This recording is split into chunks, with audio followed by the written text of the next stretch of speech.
والصلاة والسلام على سيد الأنبياء والمرسلين ونحن على ذلك من الشاهدين والشاكرين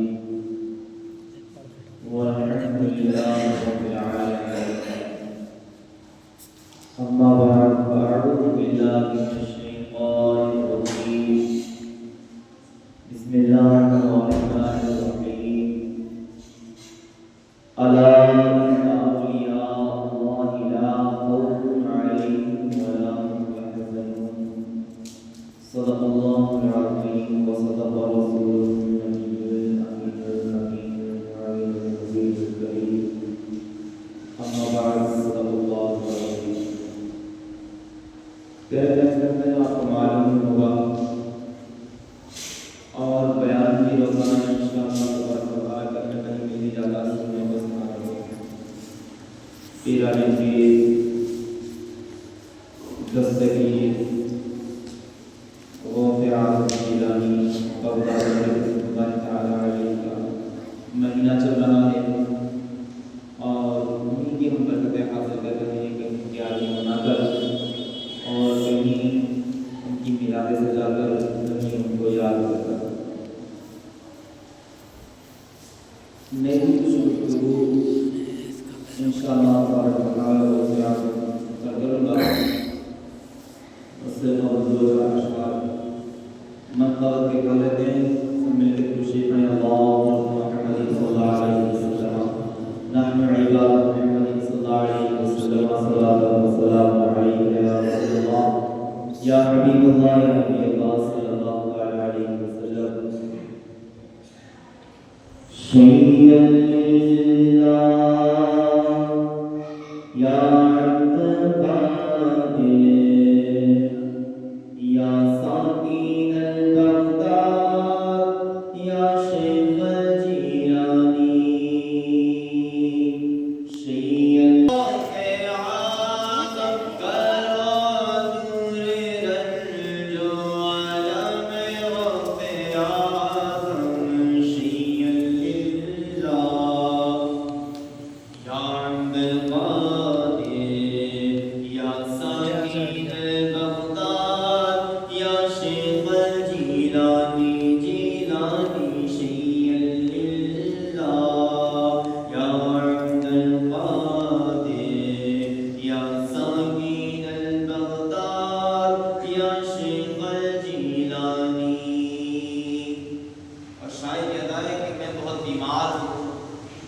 نبی کی یادوں کا ان کے غلام کے یادوں کا بہت بیمار ہوں. میں چاہتا ہوں کہ میری بیماری دور ہو جائے. شاید میرا ہر مرض دور ہو جائے پیارے, میرا ہر مرض دور ہو جائے پیارے, میرا ہر مرض دور ہو جائے پیارے, میرا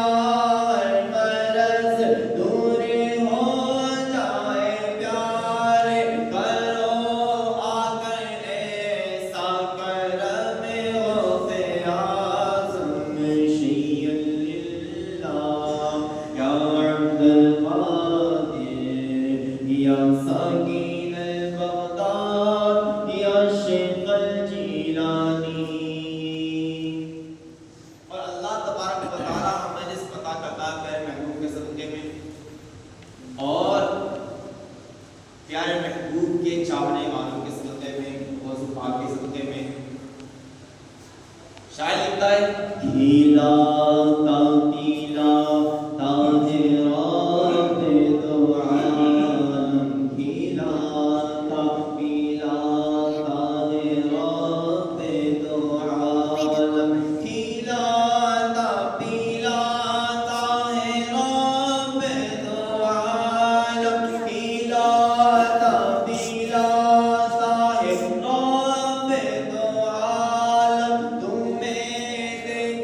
اب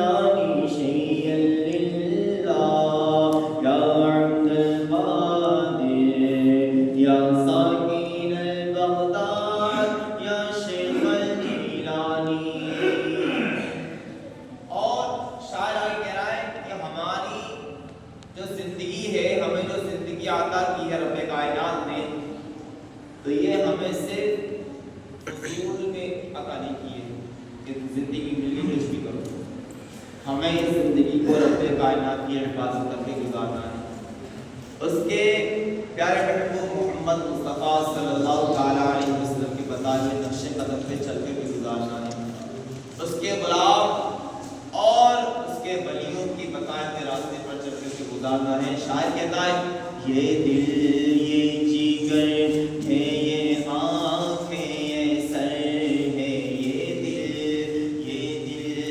یہ جگر ہے، یہ آنکھیں یہ سر ہے، یہ دل یہ جگر چورا کو قدم ہوتے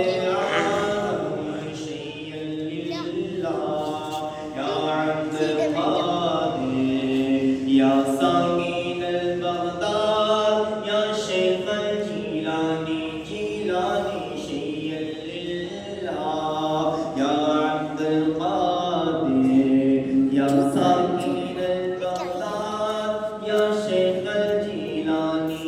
اب سب مل کر کے پڑھیں کرم ہو کرم ہو کرم ہو اعظم کرم ہو کرم ہو کرم ہو سے اعظم کرم ہو کرم ہو کرم ہو سے اعظم کرم ہو کرم ہو کرم ہو سے اعظم ادھر بھی نگاہ کرم ہو سے اعظم شیخ اللہ یا عبد القادر یا ساکین البغداد یا شیخ الجیلانی جیلانی شیخ اللہ یا عبد القادر یا ساکین البغداد یا شیخ الجیلانی۔ باب شکر اللہ صلی اللہ علیہ وسلم نحن عباد محمد صلی اللہ علیہ وسلم والسلام علیکم یا رسول اللہ یا حبیب اللہ یا نبی اللہ صلی اللہ علیہ وسلم۔ بھائی میں نے قرآن مجید کی آیت پڑھی الا ان اولیاء اللہ لا خوف علیہم ولا هم يحزنون۔ اللہ تبارک و تعالیٰ نے اس قرآن مجید میں اس آیت کو نازل فرمایا ہیں، اور سب سے بڑی بات یہ کہ انہیں اللہ تبارک و تعالیٰ کی رضا حاصل ہے۔ اللہ تبارک و تعالیٰ کی رضا حاصل کرنا اس دنیا میں سب سے بڑی نعمت ہے۔ سب سے بڑی نعمت جو ہے وہ اللہ تبارک و تعالیٰ کو راضی رکھنا، اس کے تمام احکام تمام بتائے ہوئے کام کو انجام دینا، یہ سب سے بڑی والی رضا والی بات ہے۔ اور یہ رضا صرف اور صرف اللہ کے ولیوں کو حاصل ہے۔ اللہ کے ولی نہ کسی جانور سے ڈرتے ہیں، نہ کسی انسان سے ڈرتے ہیں، نہ کسی پرندے سے ڈرتے ہیں، نہ دریا سے نہ پہاڑ سے کسی سے نہیں ڈرتے ہیں۔ وہ ڈرتے ہیں تو صرف رب کائنات سے ڈرتے ہیں۔ وہ نہ ہی کسی بادشاہ سے ڈرتے ہیں، نہ کسی وزیر سے ڈرتے ہیں، نہ کسی منتری، نہ کسی پردھان، نہ کسی ودھائک سے ڈرتے ہیں۔ وہ ڈرتے ہیں تو صرف رب کائنات سے ڈرتے ہیں۔ اور اللہ کے ولی ان کی خاص پہچان ہوتی ہے۔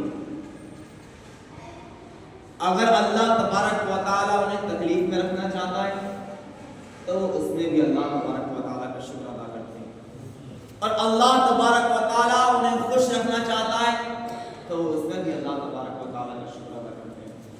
ہمارا حال ایسا نہیں ہے، ابھی ہمارے یہاں سب کی فصلیں چل رہی ہیں، خدا نہ خواستہ کسی کی فصل میں کچھ ہو جاتا، اللہ نہ کرے کسی کو خدا نہ خواستہ ہو ہی جاتا، پھر کیا الفاظ ہوتے ہیں ہمارے؟ یا اللہ تجھے میرے کھیت دکھائی دیا، اے رب کائنات میں اتنا غریب ہوں تجھے میرا ہی دکھائی دیا، وہ اتنا امیر ہے تجھے اس کا دکھائی نہیں دیا۔ کیسے کیسے الفاظ ہیں، جبکہ ہمیں وہاں بھی شکر ادا کرنا چاہیے تھا۔ کیا رب کائنات تو نے جو کیا بہتر کیا، تو جس حال میں رکھنا چاہتا ہے بہتر رکھنا چاہتا ہے، اور تیری رضا میں ہماری رضا ہے۔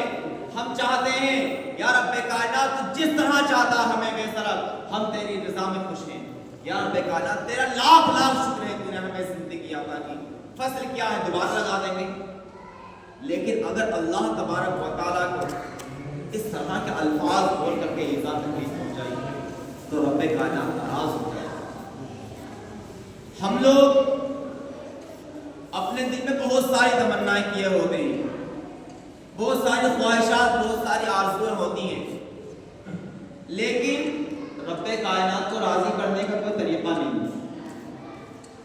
رب کائنات سے کس طرح مانگنا چاہیے اس کا طریقہ ہمیں معلوم نہیں. کس طرح رب کائنات سے بات چیت کرنی چاہیے ہمیں اس کا بھی طریقہ نہیں ہے. ایک شیعہ مجھے ملا تو مجھ سے کہنے لگا کہ ہم جو ہے حضرت علی کے ماننے والے ہیں. تو میں نے کہا حضرت علی کے ماننے والے ہم نہیں ہیں. تو بولے نہیں تم حضرت علی کو مانتے ہو لیکن ہم انہیں سب سے سارے نبیوں میں, سارے ولیوں میں, یہاں تک کہ پوری دنیا میں حضرت علی کو سب سے بلند و بالا مانتے ہیں, لیکن ہم سب سے بلند و بالا نہیں مانتے. کہیں مثال کے طور پر ہمارے والد صاحب اس مسجد کی جامع مسجد کے امام ہیں, تو پورے گاؤں والے والد صاحب کی بات مانیں گے, ٹھیک. دوسری مسجد ہے وہ چھوٹی مسجد ہے, اس مسجد والے بھی یہاں کی بات مانیں گے, کیوں, ان کا مرتبہ بلند ہے. لیکن وہاں کی مسجد کے لیے ان لوگوں کے لیے مرتبہ بلند ہے, تو وہاں کے لوگ پہلے ان کی بات مانیں گے. ہر کسی کا مقام اپنی اپنی جگہ الگ الگ ہے, ٹھیک. ودھایک کا الگ, پردھان کا الگ, منتری کا الگ, سب کا الگ الگ مقام ہوتا ہے. اسی طرح رب کائنات نے بھی سرکار دو عالم صلی اللہ تعالی علیہ وسلم کو پوری کائنات میں سب سے بلند و بالا بنایا, اور تمام ولیوں میں رب کائنات نے سرکار غوث اعظم رضی اللہ تعالی عنہ بلند و بالا بنایا. حضرت علی بھی اپنے مقام پر ہیں, حضرت ابوبکر صدیق بھی اپنے مقام پر ہیں, حضرت عثمان غنی بھی اپنے مقام پر ہیں, لیکن ہم ان تمام کو ان کے مرتبے کے مطابق جیسا رب کائنات نے چاہا ہم ویسا ہی ان کو مانتے ہیں. ہم کسی کو سرکار دو عالم صلی اللہ تعالی علیہ وسلم سے بلند بالا نہیں مانتے. ہم کسی بھی ولی کو سرکار غوث اعظم سے بلند بالا نہیں مانتے, کیونکہ ہمیں معلوم ہے نا, اتنی سمجھ اللہ تبارک و تعالی نے ہمیں عطا فرمائی ہے.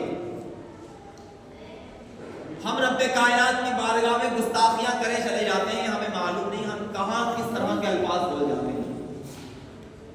سرکار غوث پاک کی بارگاہ میں ایک مرید حاضر ہوا. سرکار غوث پاک کہتے ہیں آج میں تجھ سے بہت ناراض ہوں, جب میں تجھ سے خفا ہوں تو میری محفل سے نکل جا. سرکار غوث پاک نے اسے اپنی محفل سے نکال دیا, رسوا ہو گیا, چلا گیا, بھٹکتا رہا یہاں تک کہ 313 تقریباً آس پاس کچھ ولیوں کے پاس گھوم لیا.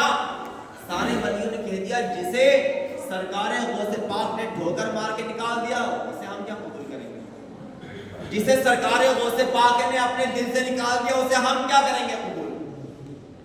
سب جگہ رسوا ہو گیا, چلا گیا.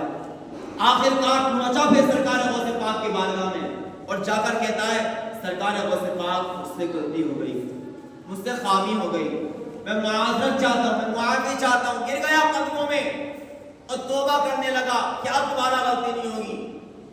سرکار غوث پاک کہتے ہیں تو نے بہت دیر کر دی, میں نے تو تجھے پہلے ہی معاف کر دیا تھا, کیونکہ میرے پیارے محبوب کا فرمان ہے کہ دشمنوں سے بھی محبت کرو اور دوستوں سے محبت کرو. ایک وقت کو تمہارا دشمن بھی تمہاری محبت میں اس طرح گرفتار ہو جائے گا کہ وہ اپنی دشمنی کو بھلا کر کے تمہارا دوست بن جائے گا. ارے سرکار دو عالم صلی اللہ تعالی علیہ وسلم پر کتنے ظلم ہوئے. سرکار دو عالم صلی اللہ تعالی علیہ وسلم کے صدقے پوری کائنات بنی. رب کائنات چاہتا اور پیارے محبوب دعا کرتے تو رب کائنات ایک دعا میں, پیارے محبوب کی ایک دعا میں, ایک سوچ میں پوری کائنات کو پلٹ دیتا. لیکن نہیں, پیارے محبوب نے دعا ہی نہیں کری. کیوں؟ کیونکہ پیارے محبوب چاہتے تھے کہ ہمارے دشمن بھی جو ہیں وہ میرا کلمہ پڑھ لیں, سیدھی راستے پہ آ جائیں, اچھے راستے پر آ جائیں. لیکن ہم پیارے محبوب کا راستہ بھلائے بیٹھے ہیں. سرکار غوث پاک کے پاس ایک واقعہ پہنچا.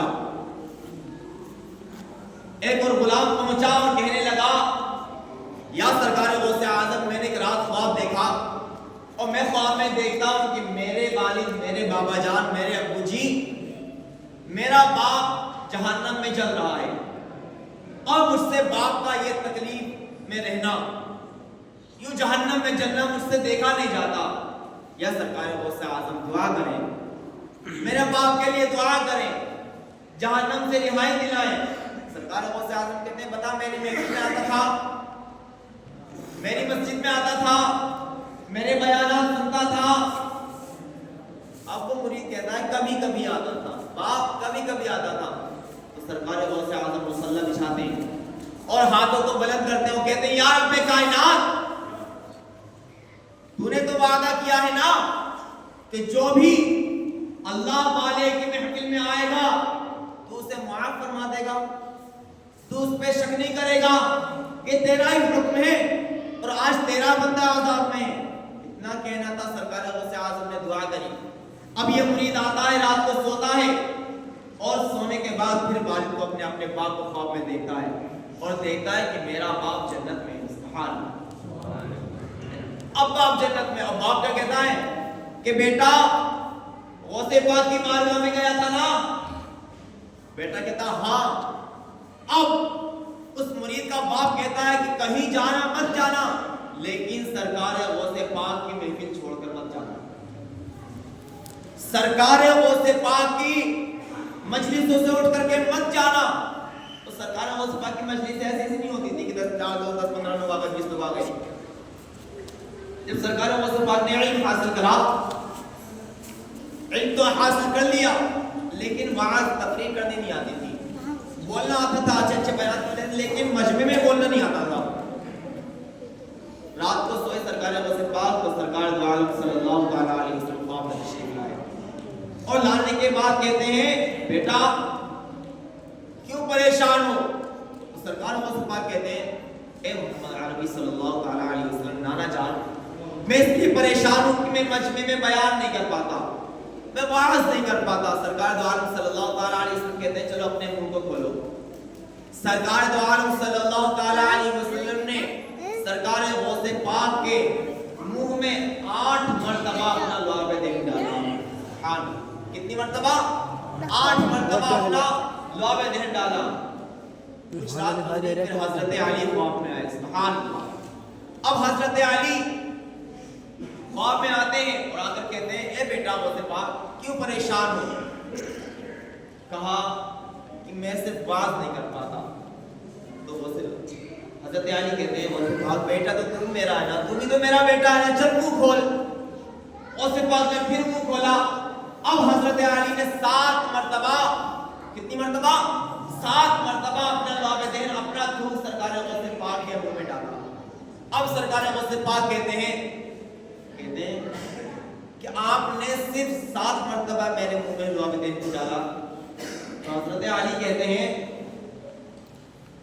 کہ جس کا مرتبہ سب سے بلند و بالا ہے، جس کا مرتبہ پوری کائنات میں سب سے بلند و بالا ہے، میں اس کے مرتبے کو کہاں پہنچ سکتا ہوں؟ ہے نا؟ کیوں کہہ رہا حضرت علی کہہ رہے وہ بھی خواب میں. اور آج یہ لوگ تمام کفار کہتے ہیں کہ نبی جو ہے ہمارے بھائی ہیں، بڑے بھائی ہیں. نعوذ باللہ استغفر اللہ. ارے بھائی صحابی اس بات کو قبول نہیں کرتے کہ وہ ہمارے بھائی ہیں یا ہمارے بڑے بھائی ہیں. وہ پوری کائنات میں سب سے بلند و بالا مانتے ہیں، وہ ایک عظمت والا، رفعت والا مانتے ہیں، اور یہاں تم بھائی مانتے ہیں.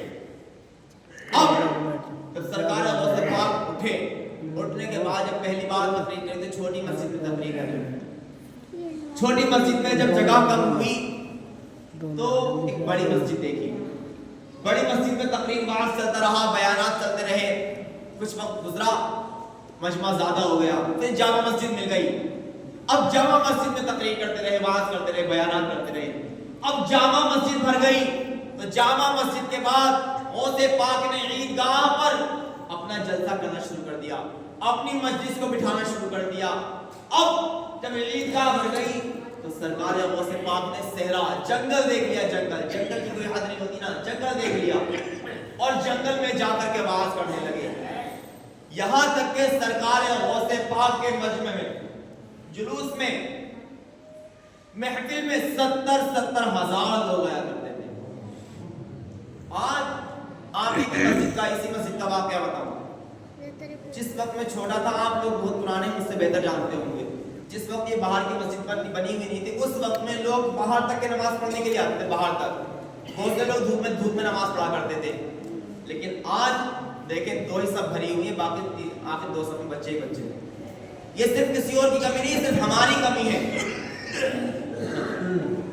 سرکار غوث پاک جب واعظ کرتے تھے، بیانات کرتے تھے، تو جس طرح یہاں سامنے والے کو آواز آتی تھی، اسی طرح 70,000 جو پیچھے بیٹھا ہوا کرتے تھے ان کو بھی یہ سامنے والوں کو آواز آیا کرتی تھی، ایسے پیچھے والوں کو بھی آواز آیا کرتی تھی. سرکار غوث پاک ایک راستے سے گزر رہے تھے تو دیکھا کہ ایک مسلمان اور ایک عیسائی دونوں آپس میں جھگڑا کر رہے تھے. عیسائی کہنے لگا ایک مسلمان سے کہ ہمارے عیسیٰ علیہ السلام جو ہمارے پیغمبر ہیں، ہمارے خدا ہیں. حضرت عیسیٰ علیہ السلام کو عیسائی جو خدا مانتے ہیں، لیکن ہم حضرت عیسیٰ علیہ السلام کو خدا نہیں مانتے، پیغمبر مانتے ہیں.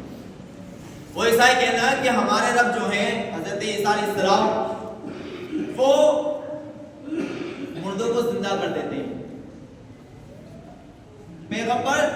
ہمارے پیغمبر مردوں کو زندہ کر دیتے ہیں.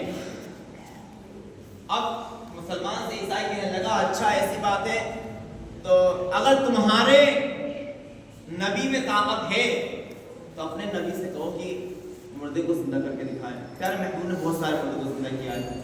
غوث پاک کا گزر ہو رہا تھا، غوث پاک نے کہا کہ میں اسی نبی کا غلام ہوں، تم مجھ سے بتا کیا کہنا چاہتا ہے. اب یہ عیسائی سرکار غوث پاک سے کہتا ہے کہ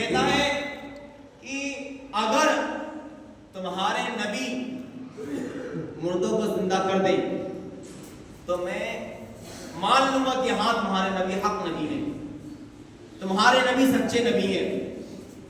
تو سرکار غوث پاک کہتے ہیں کہ تو وہاں تک پہنچ چھوڑ، میں ان کا غلام ہوں، مجھ سے بات کر. اگر میں نے مردے کو زندہ کر دیا تو بتا کیا کرے گا.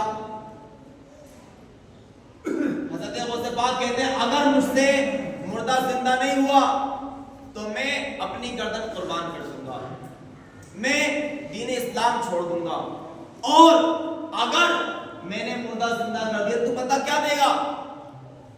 تو اس نے کہا کہ جو چاہے لے لینا. تو غوث پاک کہتے ہیں کہ مجھے مال و دولت نہیں چاہیے، مجھے خزانے نہیں چاہیے، میری آخری بات یہی ہے کہ تو بس پیارے محبوب کا کلمہ پڑھ لینا ہے نا. اب سرکار غوث پاک نے اس سے کہا عیسائی سے چل بتا کون سے قبر پر لے کر جانا چاہتا ہے. تو عیسائی قبر پر لے کر کے گیا اور کہنے لگا اس قبر کو ہمارے دادا پر دادا نے بھی نہیں دیکھا لیکن یہ قبر ہے، آپ اس سے مردے کو زندہ کریں.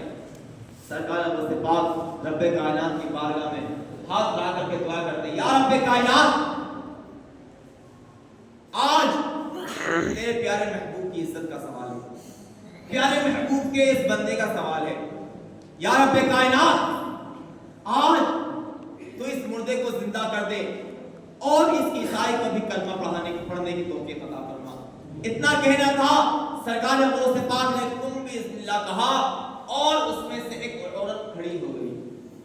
اور عورت کھڑی ہونے کے بعد کہتی ہے ہائے میرا نصیب، کتنا اچھا میرا نصیب ہے کہ میں بنی اسرائیل کی قوم کی تھی اور اللہ تبارک و تعالیٰ نے مجھے یہ شرف حاصل کیا کہ میں سرکار غوث پاک کو دیکھوں اور سرکار غوث پاک کے لب و لہجے سے میں پیارے محبوب کا کلمہ پڑھوں. سرکار غوث پاک کے سامنے وہ قبر لائی گئی جس کو عیسائی کے خاندان میں بھی نہیں دیکھا. سرکار غوث پاک نے زندہ کیا.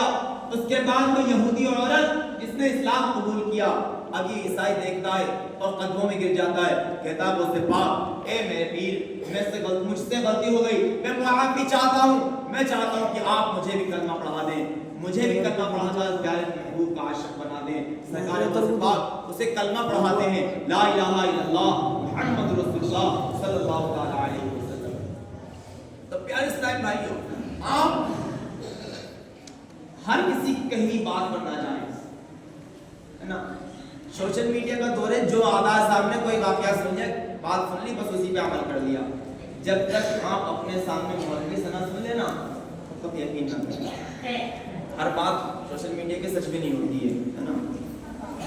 آپ رب کائنات کا خوف کھائیں، سرکار غوث پاک کا دعویٰ کرتے ہیں کہ ہم سرکار غوث پاک کے ماننے والے ہیں، غوث پاک کا دامن نہیں چھوڑیں گے، خواجہ پاک کا دامن نہیں چھوڑیں گے، پیارے محبوب کے عاشق ہیں، پیارے محبوب کا لنگر بنائیں گے، سب کام کرتے ہیں، لیکن پیارے محبوب کی سنت پہ عمل کرتے ہی نہیں ہیں۔ کیا پیارے محبوب نے بتایا نہیں کہ داڑھی رکھنا سنت ہے؟ بتائیں کون کون رکھتا ہے؟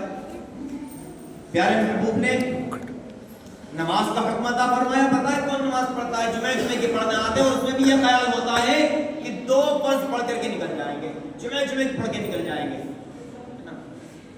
یہ ہمارے عقیدے ہیں۔ اور پھر ہمارے دل میں ہوتا ہے کہ ہماری دعا قبول نہیں ہوتی، ہمارے اللہ پاک ہماری سنتا ہی نہیں ہے۔ اب بتائیں ہم جاتے اب مولوی کے چکر کاٹتے ہیں کہ ہمارے لیے دعا کرتے ہیں، ہمارے لیے مولوی کی ضرورت ہی نہیں پڑے گی، آپ 5 وقت نماز پڑھنے آئے تو ابھی دیکھیں، آپ کو دیکھ رہے نماز کے بعد کتنے لوگ ایسے ہوں گے کہ جمعہ پڑھ کر کے ایسے ہی نکل جائیں گے، نماز کا پتہ ہی نہیں ہوگا۔ آج ایک پیارے اسلامی بھائی فجر میں میرے پاس آئے اور آ کر کے کہنے لگے کہ بہت افسوس ہوتا ہے کہ لوگ آتے ہیں نماز پڑھنے کے لیے، اچھا لگتا ہے، لیکن وہ صرف جمعہ پڑھ کے نکل جاتے ہیں، بڑے افسوس کی بات ہے۔ اور دعویٰ کرتے ہیں کہ سرکار غوث پاک کا ماننے والے ہیں، سرکار غوث پاک نے اپنی نماز کبھی نہیں چھوڑی، اور نماز کے ساتھ ساتھ 1000 نفل بھی ادا کرتے تھے، روزے نہیں چھوڑتے تھے، نفلی روزے ادا کرتے تھے۔ تم بھی پتہ نہ کتنے ایسے ہوں گے جو رمضان کے روزے نہیں رکھتے ہوں گے، اور ماں کہتے ہیں کہ ہم غوث پاک کے ماننے والے ہیں۔ تو پیارے اسلام بھائی، اگر غوث پاک کے ماننے والے ہو نا تو اپنے راستے کو چینج کرو، جو آپ نے غلط راستہ چن رکھا اس کو چھوڑو، سرکار دو عالم صلی اللہ علیہ وسلم کی بتائی ہوئی سنتوں پہ عمل کرو۔ اللہ تبارک و تعالی تمام کو نیک و نیک بننے کی توفیق عطا فرمائے، 5 وقتہ نماز پڑھنے کی توفیق عطا فرمائے۔ میں نے جو کچھ کہا ہم لوگوں نے سنا انتخاب میں غلطیوں کو اللہ تبارک و تعالی سے معاف فرمائے۔ استغفر اللہ ربی کلمہ پڑھیں لا الہ الا اللہ